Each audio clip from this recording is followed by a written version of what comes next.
All right, these were my new frame rails. I had the steel bent up. You can see it's channeled steel, and then like it's kind of set within, so they overlap. And then I drilled the holes in the tops that are needed, and then I believe I put 5 drain holes in the bottom on these.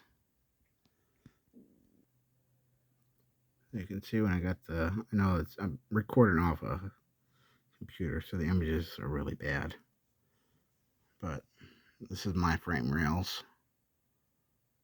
When I pulled them out and stood them up, that's what poured out. Tons and tons of dirt and rust, just packed full. Some of the stuff that I bought for the car.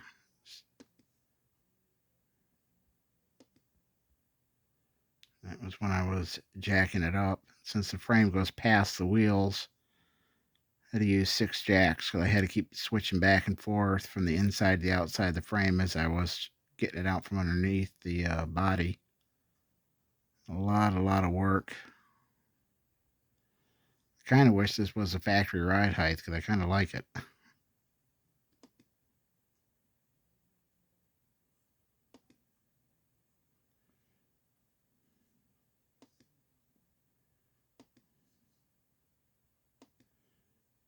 You can see the old spare tire well, what was left of it. It's got a board sitting in there. And then this is the, let's see, this is the inside of the car, or this would be the inner wall of the car.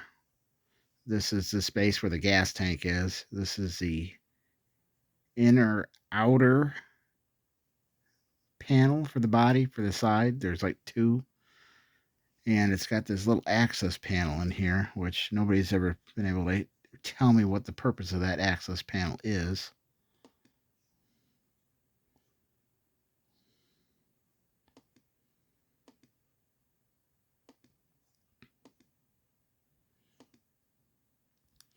This one I still have to rebuild this. I haven't gotten to it yet. That's the frame before it was needled. There's after needling. You can see I still haven't done this, but this area has been done. The frame broke in half when I removed it from the car. How soft it was. It just literally buckled. So I put some temporary bracing on there once I realigned it so that this portion from the torque box to the rear frame rail was not out of alignment. That actually took quite a bit of work. There's the new frame rails after I stitch welded them together. There they are sitting on top frame. Let's see, I cut into each layer. All that, how bad it all was. And then when I rebuilt it, I actually started from the inside and worked my way back out. So then it's got the new inner piece, the new bottom. You can see it here welded on this side.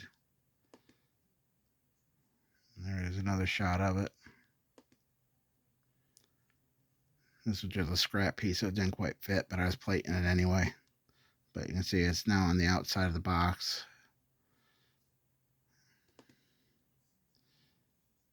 And it's welded in. That would be before it was welded. That's an old picture. Here's the underside re-welded into the bracing for the control arm. That's what I was using for steel.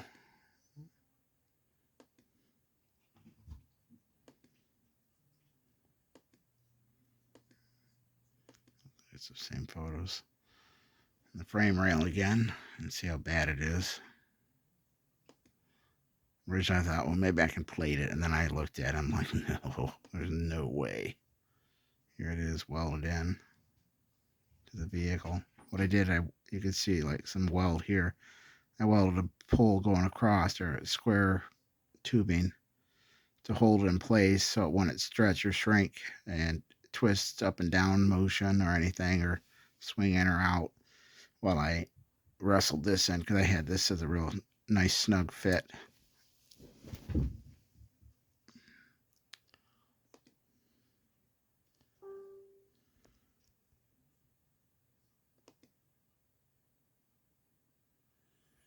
This is with the old frame rail into place still.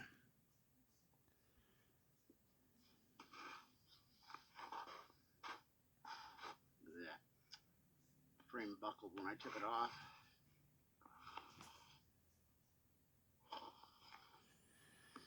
It's going to make it hard to get this thing realigned.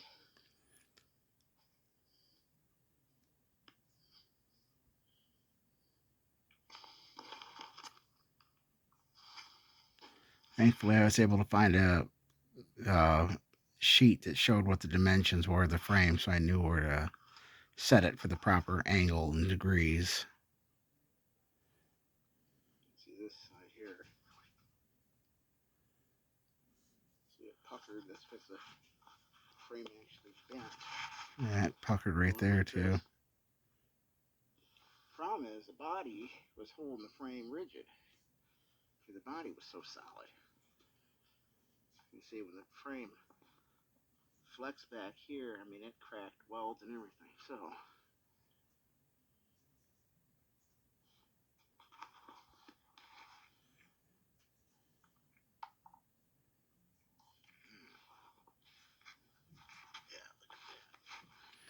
really, it should have had a new frame put under the car, but since I didn't have access to one, I could not find one. I ended up just getting the steel bent up and just doing the work myself. I know I got these are called torque boxes for whatever reason, so I'm gonna have to rebuild those. But I have to lift the back of the frame so I can get these straight. And I'll brace them. So as I'm replacing these and these extensions, all these extra holes you see in the top of the frame, only this one is used. All the others don't get used. So I've actually eliminated those to keep the mud and stuff from going in. And I added, like I said, extra holes into the bottom. Here you can actually see one of the braces that I have welded here, holding this side in place as I weld it. This piece is all one part, one piece going up over the wheel well. So technically, it's the same thickness as the original steel, but since I'm plating some of these sides from the inside and the outside, it's actually thicker than it was originally. That one, I cut the weld off the rest of the way, like from here to here, and then I lifted it up and I knocked out all the rust sheeting scale. You can see it all in there. It's pretty thick. And then I took the needle scaler to it. Then I hammered it back down. You can see I re-welded it all back into place. These are actually the bottom of the torque boxes. I remade the new ones because they were all rotted. So that's what goes on the bottom and then wraps up along the side. You can see this is the new frame rail here, but it's rusty because I've been working on this for about 4 years now. So it's been getting rusty, and then I have to clean the areas so I can re-weld, or so I can weld and all that. But it just, I know I should have had it covered, so I wouldn't have to keep cleaning the same thing over and over again, but that's just how it is. Nice big drain hole in the bottom. This is actually scrap steel, so that's why there's a hole here. That doesn't serve any purpose. You see how it fits up underneath and holds the inner and outer frame rails in place.